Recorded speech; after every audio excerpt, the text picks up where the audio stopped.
everyone. I'm Reverend Kate, WBA, and I am very happy to welcome you to the Center for Spiritual Living Carlsbad, whether you're here in person or watching online. And it was so interesting because Jim said, we're already online, so we got quiet, didn't we? Thank you, Rick, for keeping us all settled down and on our best behavior, not so rowdy, so yay. Anyway, today, as always, we are here to celebrate the truth that there is a power for good in the universe, greater than we are, and that we can use it. And so, keeping this in mind, I would like to invite Reverend Dr. Carol Carnes up to lead us in a spiritual mind treatment. Aloha. Oh. This is about freedom this week. It's about freedom every day of the year, but right now it's very definitely on our mind. So we go within and we realize there is only one life, one power, one something, ever present, everywhere, all pervasive throughout this universe, as the universe, being the universe, and being everything in it. That power we call by many names, but it means boundlessness. It is freedom itself. It knows no limits, curtailed by nothing, ever moving forward, becoming worlds, becoming galaxies, becoming the universe, and becoming you. That power is ever present, never interfering, never intervening, but always accessible, always available for each one of us to access it and express it as love, as joy, as peace, as vitality, as supply, and those beautiful qualities turn themselves into human experience. We are free, always. Regardless of what is going on in the world, we are free to be who we are, to express the highest and best that we possibly can. And so we always turn within for the answer, because it's there. This morning, our wonderful Reverend Maurene speaks to us of the boundlessness of this freedom. And we accept, we hear, we take it in, we embody it. It becomes part of us to remember and revitalize that aspect of our nature that is fearless, that stands in the light, that lives in freedom always.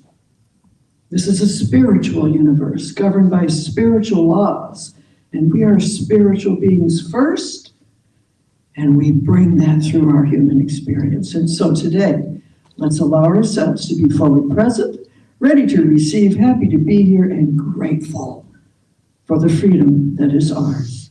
So we begin, and so it is. Now what I would like to do is invite Larry to come up front to light our candles this morning as we remind ourselves of the underlying spirit of life and the divine unity of all. So first, we light a candle for life. Life is everywhere present, flowing through each and every one of us. There is only one life. That life is God's life, and that life is our life now. So please affirm with me, I am life. We light a candle for love. The birth of love happens within each one of us every time we make room for the Christ consciousness in our hearts and recognize our unity. We are points of love within the heart of God. So please affirm with me, I am love. We light a candle for light. The light of God is the presence and the power. We are always walking in the light. We radiate the light of God wherever we are. Please affirm with me, I am light. We light a candle for beauty. We are made in the likeness and image of God. We are each whole, complete, and beautiful just as we are. We accept the beauty of God's perfection as our perfection. Now, please affirm with me, I am beauty. We light a candle for joy. Joy is the very nature of spirit and the true essence of each of us. We each celebrate the joy of our own rebirth in the God consciousness. We each bring joy to the world. Please affirm with me, I am joy. We light a candle for peace. Today and every day, we open our hearts to peace. We are each a center of peace in our world. Please affirm with me, I am peace. And finally, I invite you to take a moment to recognize your own inner light that is always shining within as we each honor our own metaphysical path of wholeness, oneness, and mental healing through the practice of universal spiritual principles. Thank you, Mary. So I want to welcome everyone again, especially anyone visiting for the first time, and invite you to make yourself at home, stay for fellowship, and be sure to sign our guest book in the lobby. And if you're watching online, you can sign up for our weekly email newsletter at our website, cslcarlsbad.org. Inside your program and on our website, you're going to find information about requesting spiritual mind treatment. So we have a request box in the lobby. You can also make your request online. And I really want to encourage everyone to take advantage of the service that our ministers and practitioners love to offer. There are a few other notices, including how to support our center financially. And the one thing I want to highlight is when you leave, take your car, because the parking lot gets locked. And once in a while, we do have people who decide to carpool out to lunch and leave their car. So that's just one thing I wanted to say. So this is a community-based spiritual center, and our volunteers make everything possible. Most of them you see in action behind the screen up here and working in the lobby. And I just want to give special recognition to Ruth Ann, who couldn't be here, who gave us our flowers today, and Maurene, who provided like a feast for our fellowship. I hope everyone will stay and have a bite afterwards. So our volunteer sign-up sheet is in the lobby, and we would love to have you join the group of volunteers, and they make it all happen. So today, in particular, I want to give special thanks to Johnny for his amazing presentation at Beyond the Veil, our special event that we had yesterday.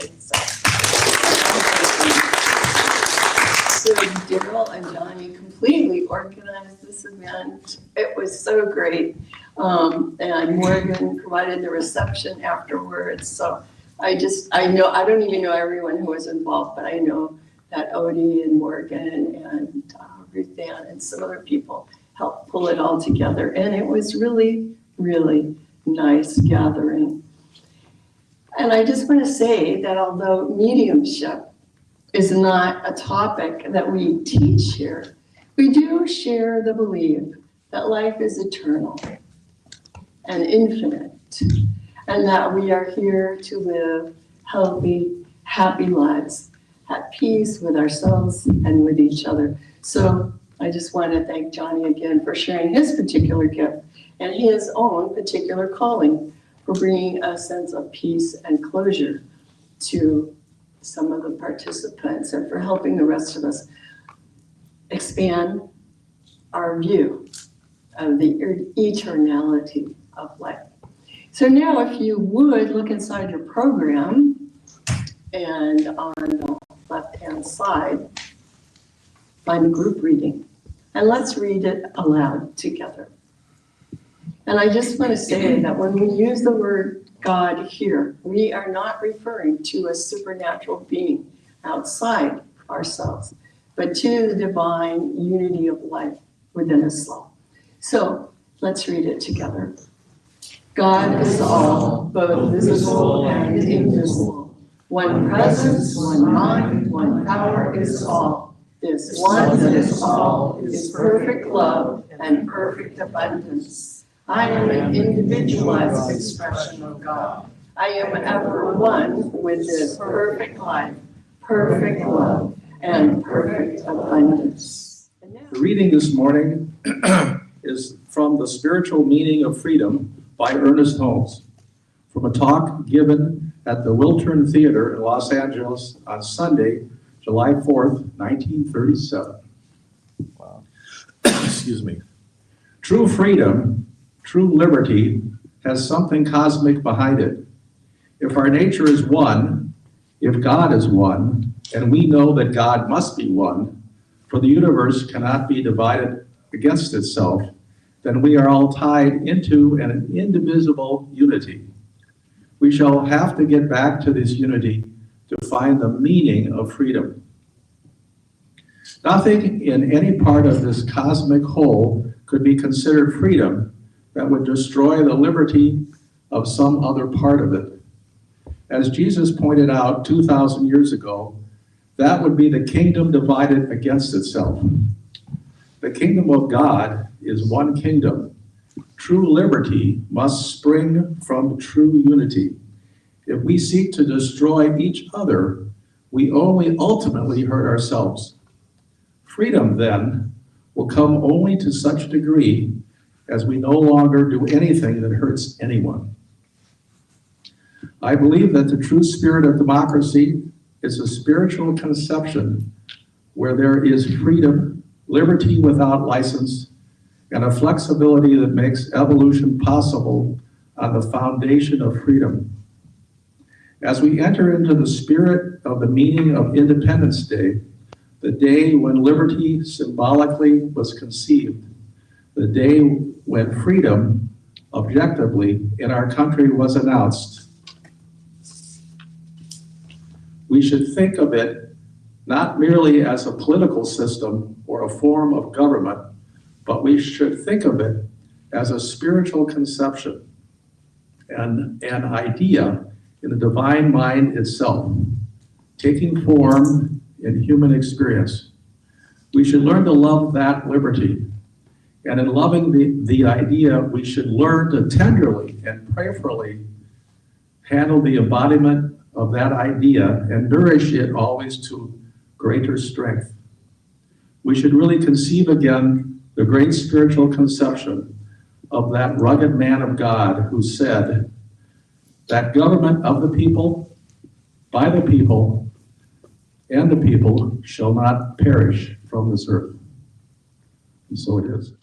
Well, should we, it's so nice to have Reverend Maurene back.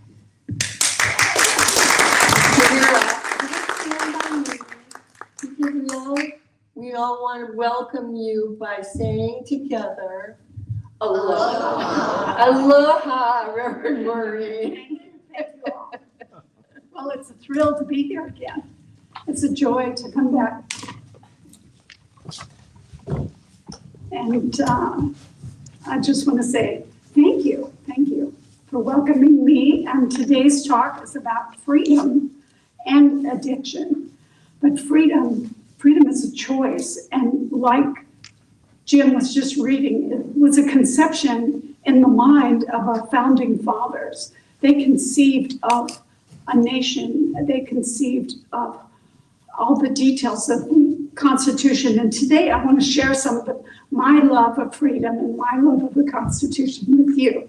Now, I left some of these little books in the lobby. This is your Constitution. And for all of you to have one. And I think it's important to understand freedom because without it, I think we have a consciousness of addiction. We have a consciousness of fear, of anxiety. So we'll talk a little more about that. But I wanted to remind you, I got this picture on my refrigerator, and it is a dog that is jumping through the air, and he's airborne. All its feet are off the floor, off the ground. And he looks, his tongue is over here, but he looks like he's smiling, or she. And somebody left the gate open. And I like that picture because it reminds me, leave the gate open. Leave the gate open. So I searched for a quote that would kind of describe freedom. And Mark Twain, internet says Mark Twain said this: dance like no one is watching, sing like no one is listening, love like you have never been hurt, and live like it's heaven on earth. That's a pretty good feeling of freedom. So the last couple of weeks have really been filled with a lot of events and a lot to take in. First, well, there was Juneteenth, which is known as Emancipation Day, symbolizing the end of slavery in our country. And then there was the longest day of the year, which was the solstice on June 20th. There was the No Kings Rally, which Robert and I attended. It was also the 250th anniversary of the Army. And since both Robert and I were in the Army, we celebrated in our heart for the Army. So then I heard that California had been occupied by Marines, so I was kind of shocked when I came back. After we landed, and we had landed coming from Honolulu on Tuesday, we were all ready to get off the plane, and they had us sit down again while some particular officers came aboard and handcuffed a small little man and took him off the plane. And I thought, wow, a lot of drama. But, I looked at this whole situation, and then I thought, what can this be any worse? We bombed Iran, and I was like, wow, my sister-in-law is Iranian. So that was kind of a shock to me. But then a particular leader put on Truth Social a little ditty about bomb, Iran. And I went, what? We have to do something to counter this. We have to keep our minds on peace. We have to remember the peace that passes understanding. We have to tone this down. We have to bring us back to a place of love. That's what God is. So some of these activities could nudge people into certain addictions. Don't go there. It's okay to feel feelings of confusion or anxiety. It's okay to feel that and express your emotions, because we're all in the process of awakening to our unity with the divine. Now, freedom, ErnestHolmes said, is basically aligning with that one. First, I have to share a couple of jokes. Karen gave me this one.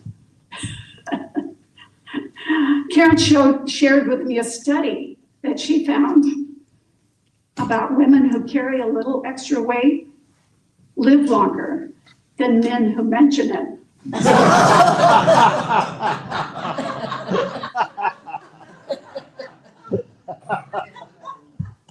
Now, what do you call an American revolutionary who draws cartoons? A Yankee doodler. And what did Luke Skywalker say on the 4th of July? He said, "May the 4th be with you." Say that a few times. So,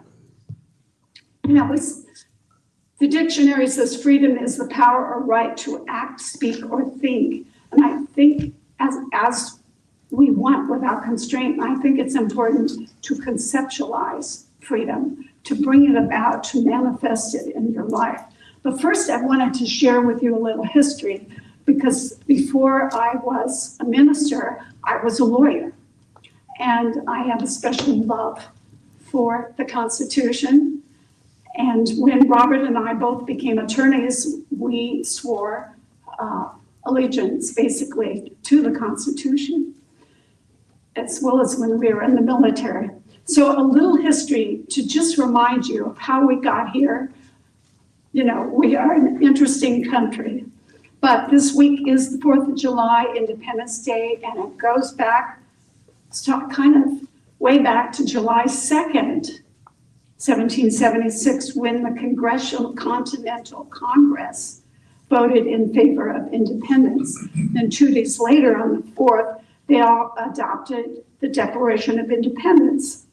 It was drafted by Thomas Jefferson. And if you haven't had a chance, next time you're in Washington, D.C., go over to the Smithsonian. You see all these drafts, and he crossed it out. And just like a lawyer, you know, he's thinking, well, maybe I should put this in, maybe I should do that. But he drafted it in 17 days, which I think is phenomenal. And it includes 3 parts: the Declaration of Independence, which is your purpose. Why am I writing this? The second part has 7 articles which explain how the government works, like the 3 equally parts of government. And it talks about how money should be spent on things. And the last part is the Bill of Rights. The first 10 were adopted soon after. But the war with Britain lasted 7 years. And the country, did you know we used to be called British America? Yes. And, but it was changed in 1783 to the United States of America. We were under British monarchy rule for 176 years. It's a long time. So 50 years after the signing, in 1826, both Thomas Jefferson and John Adams, former presidents, died. Now, the last word that Adams said was independence forever. And did you know the motto of the US is freedom forever? Just a little note, the First Amendment says Congress shall make no law respecting an establishment of religion or prohibiting the free exercise thereof, religion, or abridging the freedom of speech, or the press, or the right of the people to peaceably to assemble. You have those rights. Exercise them. So I have a quote from George W. Bush. This is interesting. He said, "It's not an accident that the freedom of religion is one of the central freedoms of our Bill of Rights. It is the first freedom of the human soul, the right to speak the words that God places in our mouths." I thought, wow, George W. Bush is saying God speaks through us? Yes, yes. So religious freedom, we're sitting right here enjoying religious freedom. And because, you know, our religion, religious science, really came down through different channels, but it's a totally American religion. It was created, its roots are with Ralph Waldo Emerson, the existentialists in New England, and from there we call it New Thought. But we believe that there's only one. There's one God, there's one mind, there's one cause, there's one intelligence, and we individualize that intelligence. We're born out of intelligence. And an amazing consciousness that created life and all the planets and the entire cosmos. So things like worry and fear and disease and argumentation and frustration, that's not our birthright. That's not who we are. These are abnormal uses of mind. So our mind, all minds can create bondage when you worry, when, you know, Jesus was the one who said, as you think, so shall you be. So if you're worrying all the time, you're awfulizing all, that's my word, catastrophizing all the time, you're creating more of that. The mind is creative. It's creative organ. So sometimes, why don't you feel free? Why aren't you free? Well, Raymond Charles Barker, he's the writer, New Thought writer of the book, The Power of Decision. He said the individual's ability to act intelligently in a universe of intelligence is amazing. We're pretty gifted at being unintelligent. And he goes on to say, unintelligence functioning in human consciousness produces wrong decisions. Okay. As a result, people limit themselves with fighting fear, hate, or financial strain, sickness. It's downright DUMB. So when you know you're one with God, you release these negative thinking. And we were just talking about it earlier when we lit the candles. Attributes of God, that's who we are. Love, life, light, peace, power, beauty, joy. It's all good, it's all God. You know, in the midst of all this turmoil, I think people are turning to some things that are less than perfect. You know, is anybody here addicted to watching the news? Eating chocolate? Overeating? Playing solitaire? Constantly? Pills? Alcohol? You don't have to raise your hand. Marijuana? Sex? Work? I mean, we can overdo all of these issues in life. And it's really interesting. I saw a quote from a doctor. His name is Gerald May. He's a doctor, and he wrote this interesting book called The Dark Night of the Soul. And he said the spiritual significance of addiction is not just that we lose freedom through attachment to things, nor even that things so easily become our ultimate concerns. He said much more important is that we try to fulfill our longing for God through objects of attachment. You know, we want the love. We want the love that is God. You know, you're longing for God in all the wrong places. So come home, come home. Many of you know the story of the prodigal son. You know, he takes his inheritance and he goes off to a foreign land and he spends it, and the Bible says, wild living. Well, we know what that is. Prostitutes, gambling, etc. I don't know if they did drugs in those days, but he loses everything, and he was left with a job. He got a job and it was feeding pigs. Now here's a young Jewish man and he's feeding pigs. So you can tell how low he has fallen. But it says, you know, and he's thinking, wait a minute, even my father's servants eat better than I do. And it says he comes to himself. He comes to himself. His consciousness, he comes to that and he thinks, well, wait a minute. You know, he decides to return home. He's not expecting to be welcomed, but he's hoping he can be a servant. And what does his father do? What would any parent do? You know, father goes out and welcomes him and gives him a seamless coat. A seamless coat is like the most expensive coat you can give somebody. Gives him a seamless coat, kills the fatted calf, has a celebration, and he welcomes because that love is there. You know, he restores him to this abundance. He restores him to the love. So the brother's a little unhappy, a little jealous maybe, and the father says, you know, I have always loved you. You've always been here, and whatever I have is yours. There's more than enough, you know? God is unlimited. Our Father is unlimited. You know, we want our children to be free. We want our children to go out in the world. You know, we don't want them to fall on their face, but occasionally they do. And this is freedom, possibility of failure as well as success.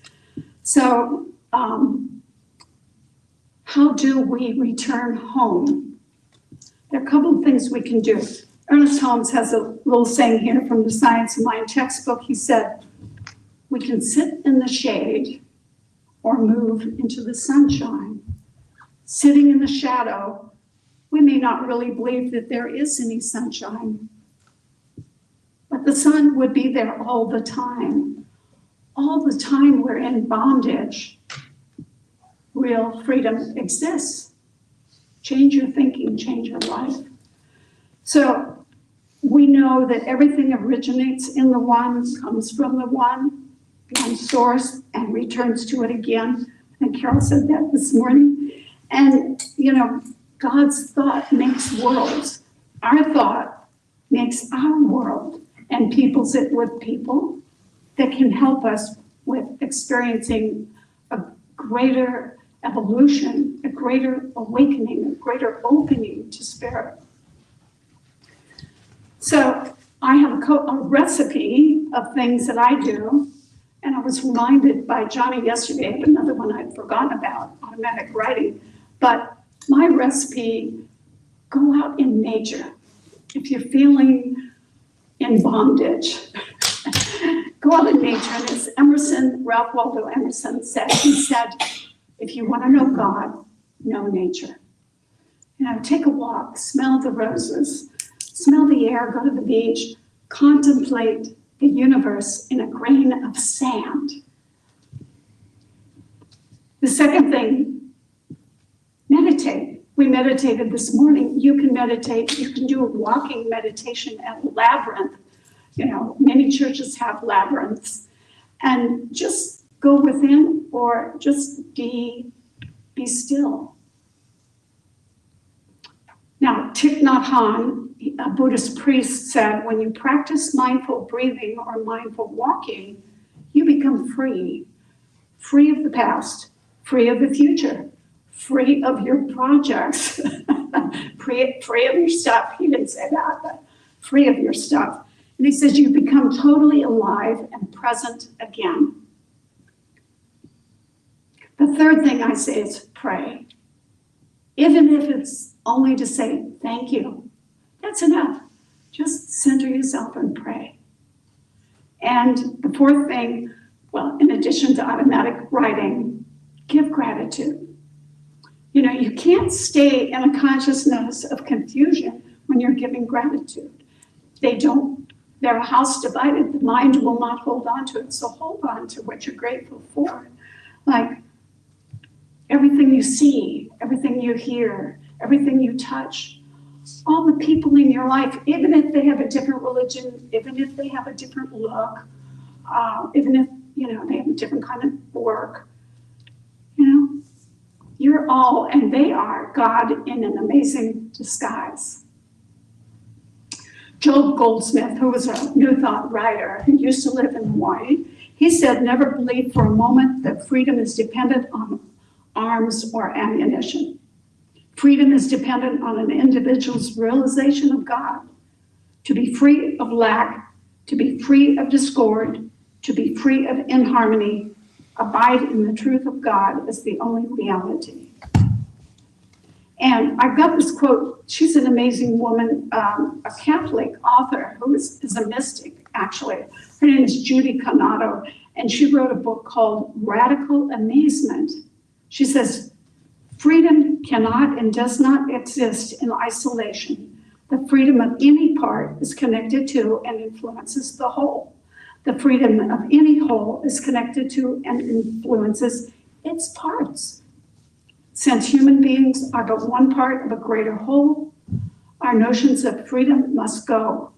No longer can the human say to water, I have no need of you, or to the rain, I have no desire for you, because all Earth's resources are intricately woven into a seamless whole.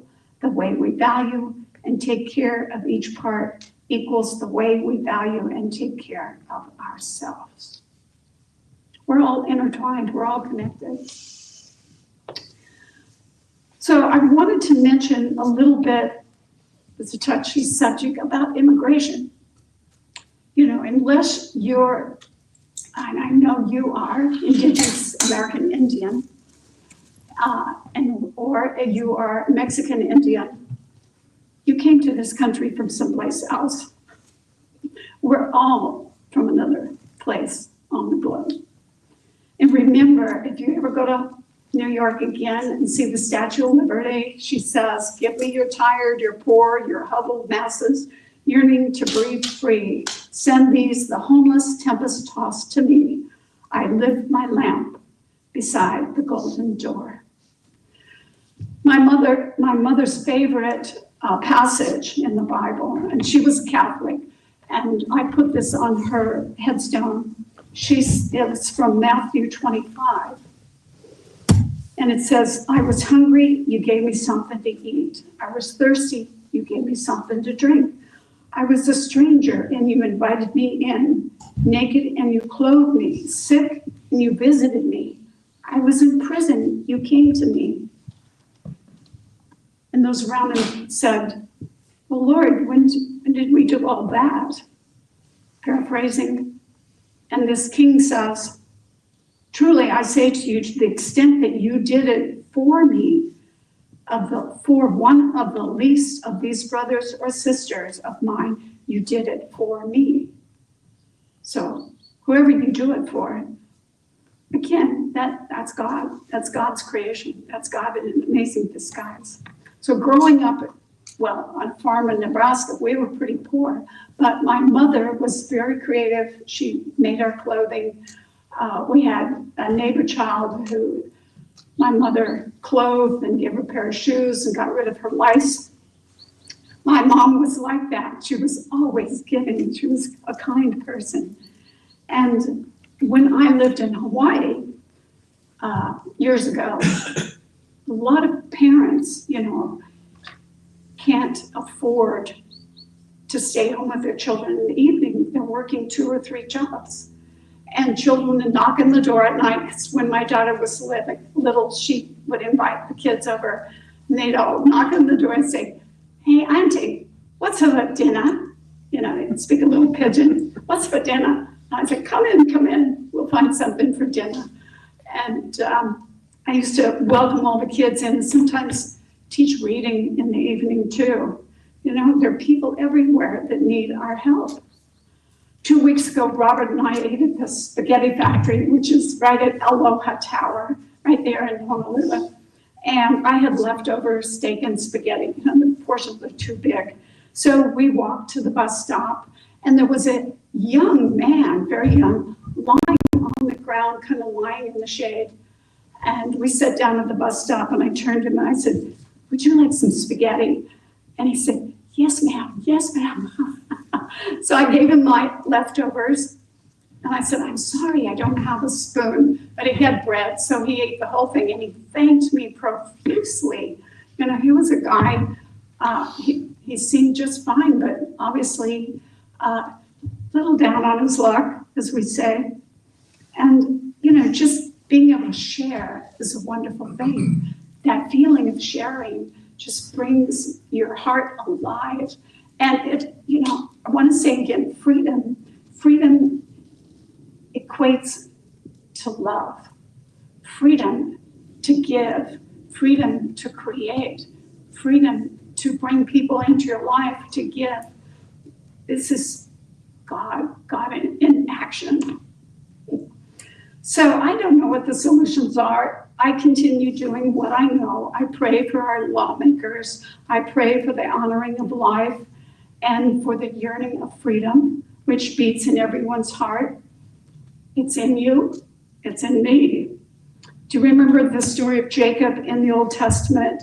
He's basically the patriarch of Israel. He has 12 children, his 12 sons, anyway, the 12 tribes.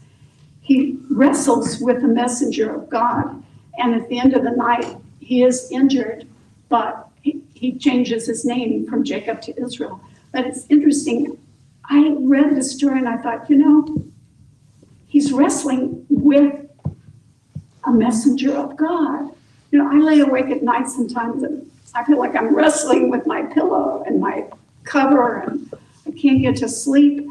And I realize this is a blessing in disguise when, the messenger of God, all these things are messages, because I think something greater is trying to happen. Something greater always comes. There's chaos before order. And I think that's what's happening. So it's okay to struggle. It's okay to wrestle. We don't say demons, messenger of God. And it's good to be aware of God's presence in all things. But we don't do that all the time. We are like a house divided because sometimes we remember our unity. Sometimes we remember our divinity. And not every day. We have to remind ourselves. So in conclusion, I just want to say we have free will. We have choice. We can choose, we can choose anger and we can choose chaos and we can choose to fight and to bomb and to kill, or we can choose love. We can choose inclusion. We can choose working with people, listening to what other people have to say. It's all good. It's all God. We've all made mistakes. Yeah, nobody's perfect. Don't deny your humanity. Face your negative emotions. Wrestle with the angel, the emissary of God. It's okay to wrestle with it. Live authentically. Yeah, you remember what Rumi said? He said, don't go back to sleep. Wake up. No. That's part of it. Is don't go back to sleep. Don't lull yourself to sleep with chocolate, alcohol, drugs, etc. Don't go there. Just be with it. Just look at it, embrace it, and say, it's all God. So free will and self-choice, they appear imperfect and unintelligent, but the divine spark is in each of us and it's intact. It will never be diminished. If we have any sin, which is an archery term, which means you miss the mark, it's because we believe in separation. We're not separate. We're all one. So let go of your judgment. Let go of, just give gratitude. Give gratitude. It's all good. Choose freedom. You're the ocean in a drop. Perfect, whole, complete, and free. So it is.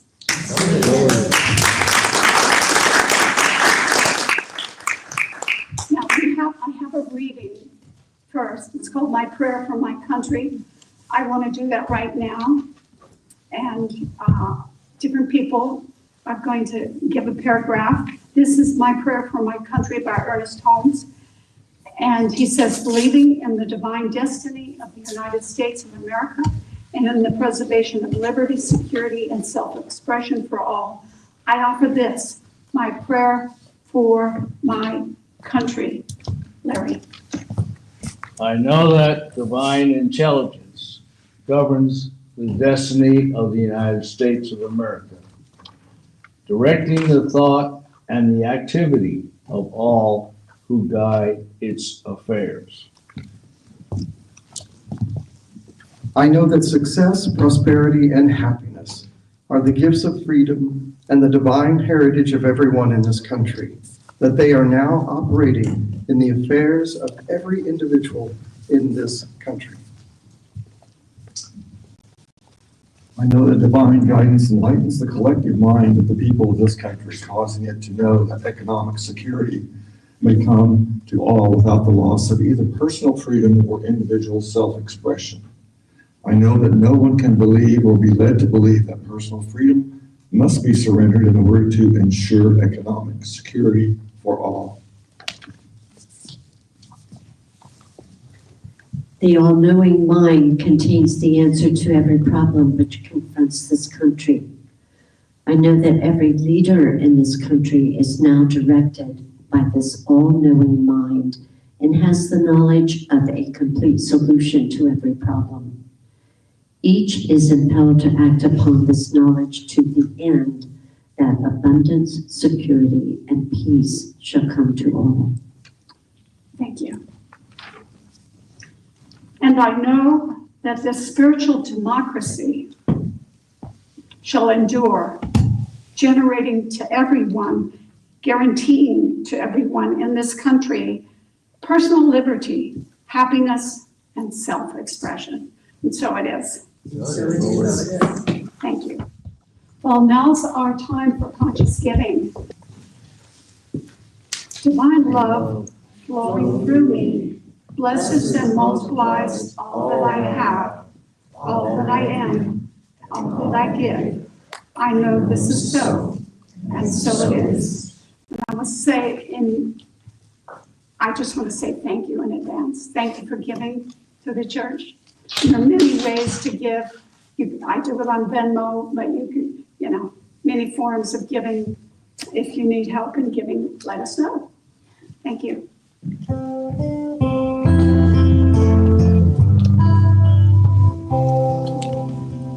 I am so blessed. I am so blessed. I am so grateful for all that I have. I am so blessed. I am so blessed. I am so grateful. I am so blessed. Thank you. And we did our spiritual mind treatment as a group earlier.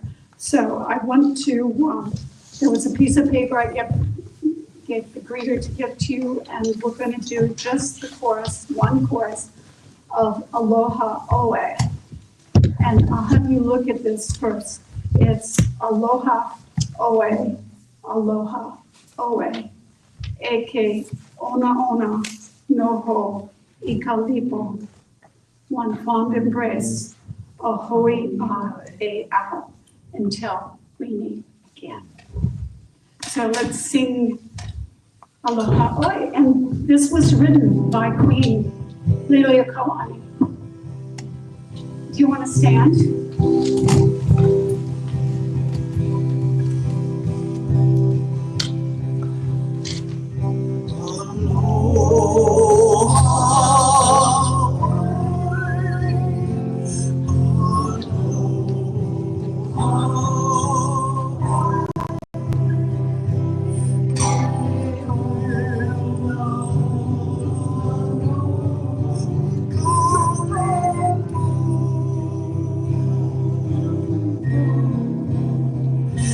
One fond embrace.